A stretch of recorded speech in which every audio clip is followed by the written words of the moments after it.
محمد سید الکونین والثقلین۔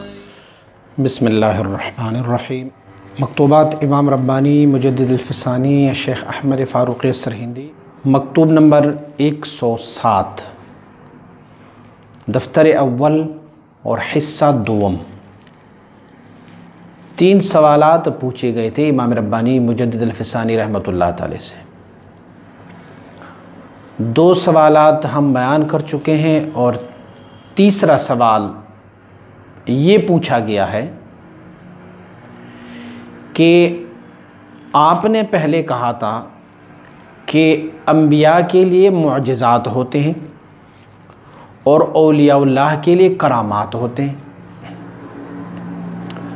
معجزہ دکھانا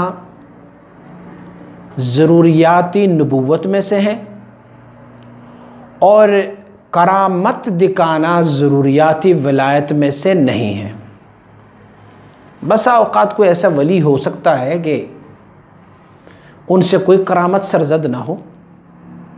اگرچہ بظاہر یوں دکھائی دے رہا ہے کہ ان سے کوئی کرامت صادر نہیں ہوئی، لیکن فی الحقیقت دین متین اور شریعت مصطفیٰ صلی اللہ علیہ وسلم پر چلنا اور ایک لمحہ بھی اللہ کے ذکر سے غافل نہ ہونا، یہ بذات خود بہت بڑی کرامت ہے۔ تو اب سوال یہ پوچھا جا رہا ہے کہ یہ تو ہم نے تسلیم کر لیا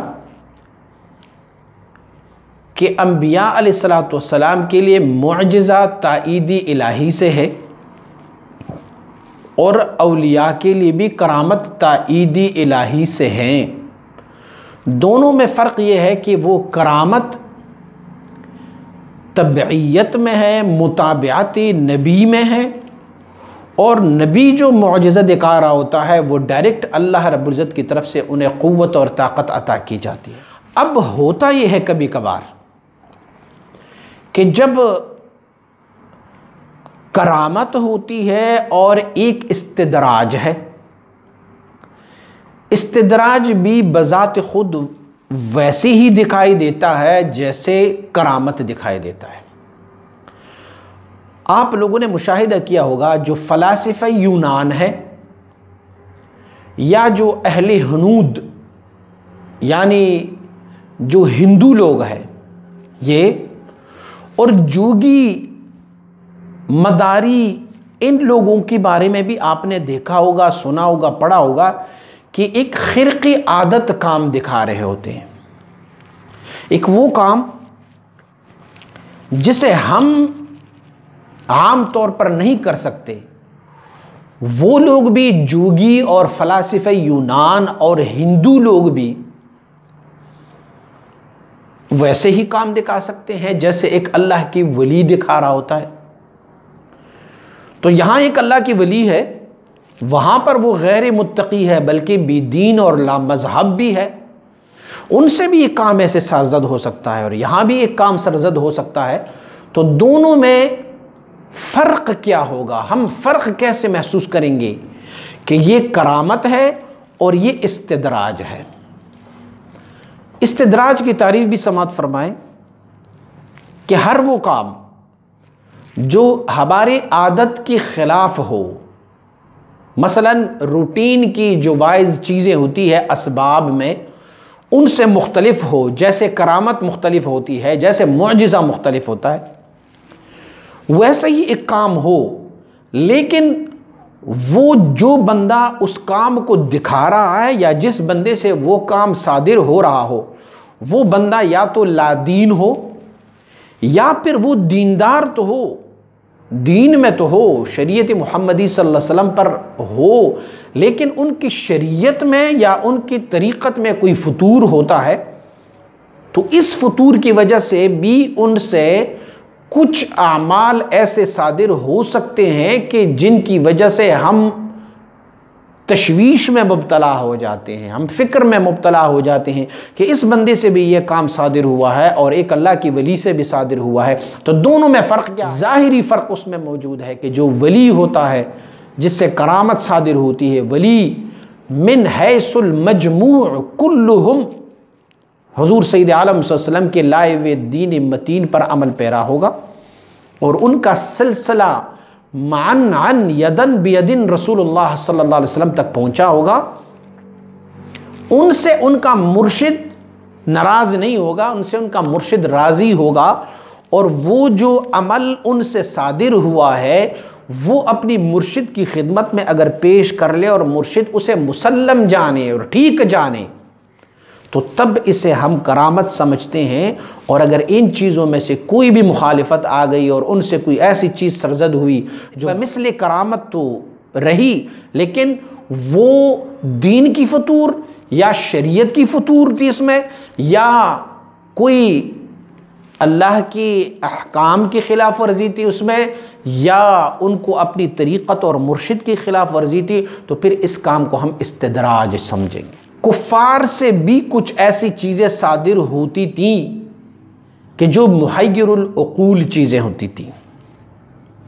جیسے آپ نے کفار کے پہلوانوں کے بارے میں بھی پڑھا ہوگا، سنا ہوگا کہ اتنے پہلوان تھے وہ لوگ کہ وہ پتہ نہیں کیسے کیسے مقاتلے کرتے تھے اور کیسے مقابلے کرتے ہوتے تھے۔ یا آپ نے دجال کے بارے میں پڑھا ہوگا، سنا ہوگا کہ جب دجال آئیں گے تو ان کے ساتھ ایک جنت ہو اور ایک جہنم ہوگا، فی الحقیقت ان کی جہنم جنت اور ان کی جنت جہنم ہوگی۔ یا آپ لوگوں نے اسے پڑھا ہوگا کہ جب دجال آئیں گے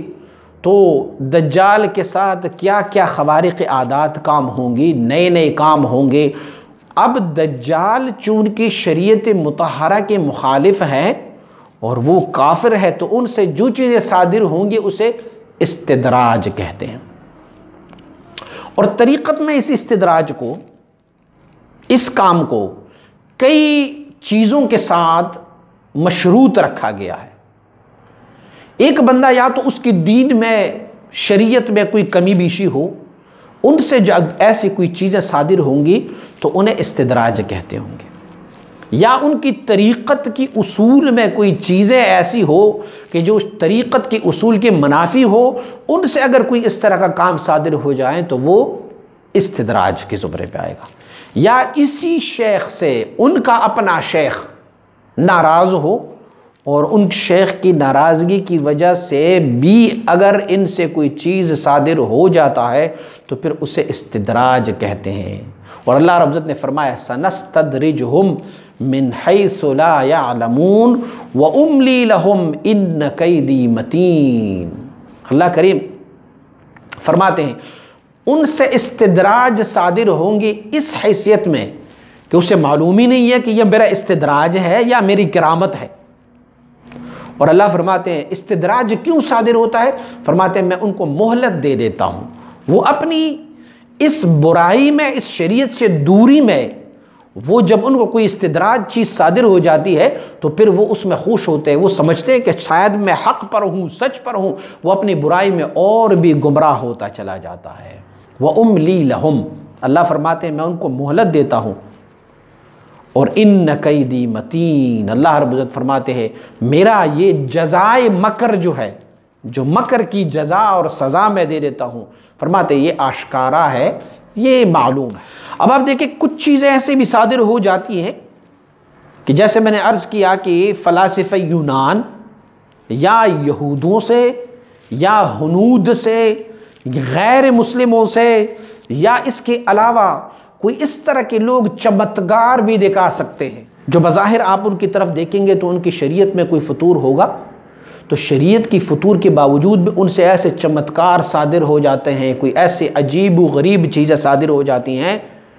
کہ جنہیں ہمارا ذہن یہ ماننے کو تیار ہو جاتا ہے کہ شاید یہ بھی کرامت ہے۔ نہیں، ہمیں شریعت مطہرہ نے کرامت اور استدراج کے درمیان فرق یہ بتایا ہے کہ اگر کسی بندے سے استدراج صادر ہو یا کوئی ایسی خرق عادت کام صادر ہو تو ہم اس بندے کو اور شریعت مطہرہ دونوں کو ایک ترازو میں ڈالیں گے۔ اگر وہ بندہ شریعت مطہرہ کی اصول کے بالکل مطابق نکلے، فرائض پر عمل پیرا ہو، حضور کی شریعت مطہرہ پر عمل کرتا ہو، تو پھر ہم سمجھ لیں گے کہ یہ کرامت ہے، وگرنہ وہ ان کے حق میں استدراج ہے۔ اگر ان کی دم سے ہزاروں لوگ بیک وقت شفایاب ہو اور ہم دیکھیں کہ ان کی شریعت یا طریقت کے احکام میں فطور ہے، ہم اسے استدراج تو مانیں گے پر انہیں کرامت نہیں کہیں گے۔ حضرت امام ربانی مجدد الفسانی رحمۃ اللہ تعالیٰ نے اپنی ایک مکتوب شریف میں انشاءاللہ اس کو ہم پھر کبھی آپ کی خدمت میں پیش کریں گے، آپ فرماتے ہیں دیکھو کرامت اگر ہوا پر اڑنے کا نام ہو تو فرماتے ہیں کہ مکھیاں اور پرندے بھی سارے اڑ جاتے ہیں ہوا میں، تو ہوا میں اڑنے والے ہر چیز کو اگر ہم صاحب کرامت سمجھیں گے تو پھر مکھیاں، مچھر، ہوا میں اڑنے والے سارے پرندوں کو بھی ہم اللہ کی ولی مانیں گے۔ اور اگر کرامت اس چیز کا نام ہے کہ دریا کے پانی اور سمندر کے پانی کے اوپر چلتے ہوئے نہ ڈوبیں، تو اگر یہ کرامت ہے تو فرماتے ہیں خشک لکڑی بھی دریا کے اوپر، سمندر کے پانی کے اوپر چلتا رہتا ہے لیکن ڈوبتا نہیں ہے، تو پھر ہم لکڑی کو بھی صاحب ولایت اور صاحب کرامت تصور کریں گے؟ آپ فرماتے ہیں ہاں ایک بات ہے،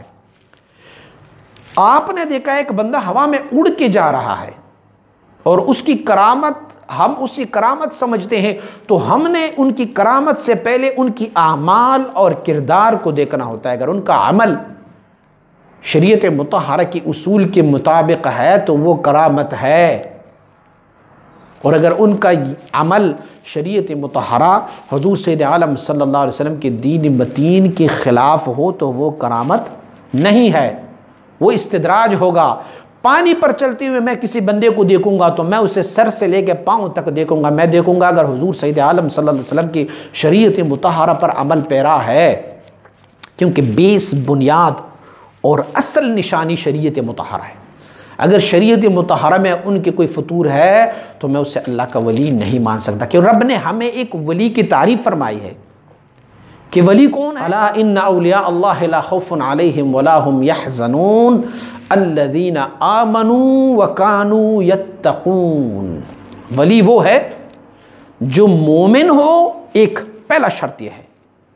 تو اگر کسی غیر مومن سے ہم کوئی ایسا عمل دیکھیں کہ جو خلاف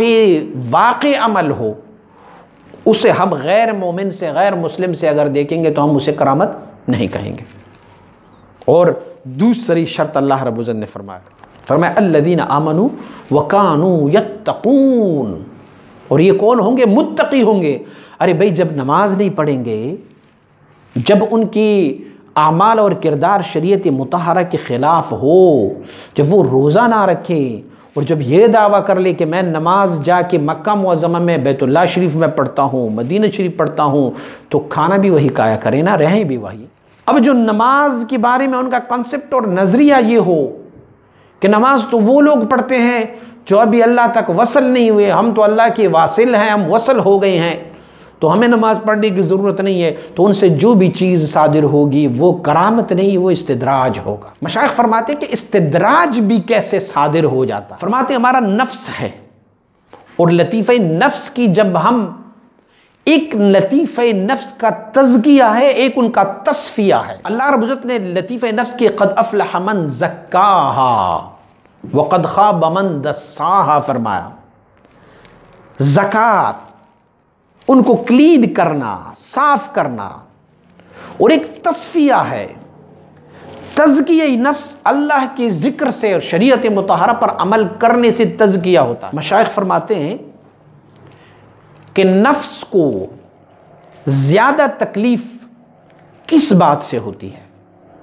فرماتے ہیں نفس کو سب سے زیادہ تکلیف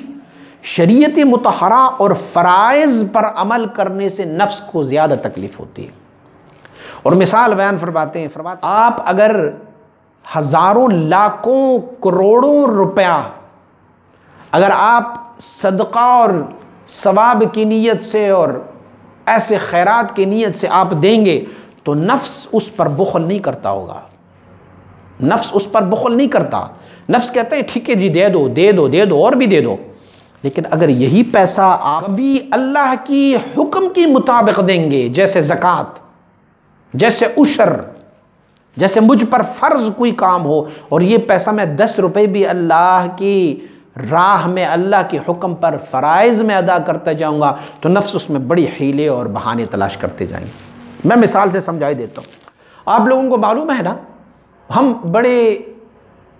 جب فقیر کوئی ہمیں ملتا ہے نا روڈ پر، سڑک پر، بازار میں، اللہ کے نام پر دے دو تو ہم 10 روپے نکال کے ان کو دیتے تھے۔ مشائخ فرماتے ہیں کہ یہ 10 روپے جب ہم ان کو دیتے ہیں نا، یا 100 روپے ان کو دے دیتے ہیں، تو اس میں میری نفس کا بھی حصہ ہوتا ہے۔ نفس کہتا ہے لوگ تمہیں دیکھ رہے ہیں، یا یہی فقیر جس نے تجھ سے مانگا ہے یہ کہیں گے یار بڑا سخی بندہ ہے، اس نے تو مجھے 10 روپے دیے، 100 روپے دیے۔ نفس اس پر اتنا ناراض نہیں ہوتا، لیکن نفس ناراض ہوتا ہے تو فرض پر۔ دیکھو جب مجھ پر زکوٰۃ فرض ہوتا ہے، آپ پر زکوٰۃ فرض ہوتا ہے، تو اس زکوٰۃ کی ادائیگی میں میں 100 ہیلے بنا لیتا ہوں۔ میں کہتا ہوں ابھی پیسہ نہیں ہے میرے پاس، یہ چیز نہیں ہے، ابھی تو میرے مال میں سے سال بھی پورا نہیں گزرا، ارے بھئی اتنے پیسے میں دوں گا، ابھی فی الحال میرے پاس نہیں ہے۔ اور ایک سمپلی مثال آپ کو دوں، آپ نے یہ مشاہدہ کیا ہوگا کہ جب ہم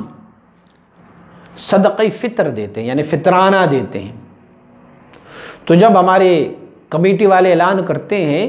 کہ اس سال صدقہ فطر جو ہے وہ 100 روپے پر باڈی ہے، 100 روپے ایک بندہ 100 روپے صدقہ فطر دے، تو پتہ ہے ہم پر کیا گزرتا ہے؟ یار مولوی صاحب نے تو پتہ نہیں اس دفعہ ہمیں 100 روپے صدقہ فطر، میرے گھر میں 12 افراد ہے، میں 1200 روپے دوں صدقہ فطر کی، جبکہ یہ رب کی طرف سے ہم پر فرض ہے، لازم ہے۔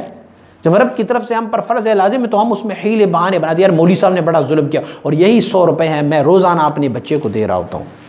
اس 100 روپے کو میں روزانہ اپنے ضروریات کو پورا کرنے کے لیے، بلکہ غیر ضروری اشیاء میں یہ 100 روپے دے رہا ہوتا ہوں، اور وہاں پر سال بعد میں اگر 100 روپے ایک بندے کی،